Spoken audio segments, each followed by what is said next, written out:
The National Day of Empathy. The idea is to highlight the impact, the human toll of mass incarceration and systemic injustices on millions of Americans and create a space of healing.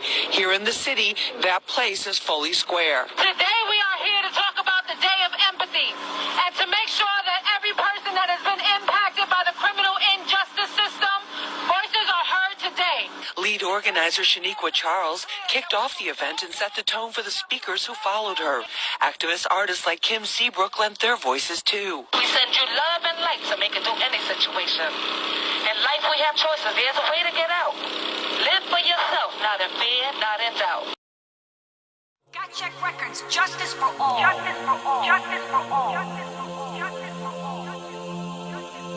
A 2011 judicial order that required the state to reduce the prison population by nearly 140%. One particular concern for prison advocates has been the state's employment of a long-term solitary confinement policy, a controversy which led to a major hunger strike by prisoners earlier this year. Mass incarceration, lack of education, false information with no valid explanation. This is our generation. We have to show some elevation so they can get what they deserve with just a little motivation. What if we were taught self-love and meditation to help channel and alleviate all the frustration of our everyday struggles and our living situation? Don't tell me that this is a figment of my imagination. You're telling me our men can't have a decent place to sleep, a profitable income so he doesn't have to beg to eat, a valuable life that doesn't include lack of quality. We can provide for his family, not illegitimate, but honestly. We want our young kings to walk proudly without any confrontation, where they can wake up and walk through life with some form of appreciation. We could teach morals, respect, and how not to neglect, how to level up and protect, how to manifest and connect. Instead, they're getting locked up for some minor violations, stuck inside cages because they can't afford the proper representation. But this is what we supposed to put our hands to our heart for this one nation?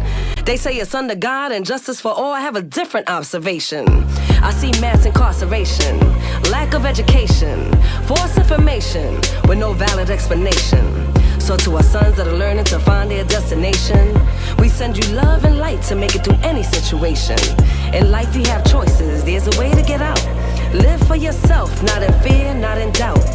To our brothers who were recently released after serving some time, then to be set free because you didn't commit the crime, that has to hit harder than if you were actually guilty. But come home, stay focused and plant that root for your tree. To our fathers who were unable to provide us with stability, because you were never guided on your true capabilities. You were taught how to face your reality and run away from your dreams. Now sit back and evaluate on what that really means. Mass incarceration, lack of education, false information with no valid explanation. How can we teach them the many levels to success? We want jobs, not jails, to help the minds of the oppressed. How can we teach them love without fear of thinking what should be an abnormality? Thoughts of getting lost to the system or facing some type of inhumane brutality? We were taught to mistreat one another, forget the unification. We forgot to be role models for the younger generation. They said you're not doing well if you're not affiliated with some big corporation. They said that you had to submit to the system, be down with the organization.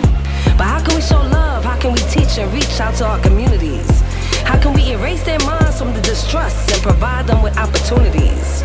Let's decrease incarceration, provide the proper education, stop hiding the information.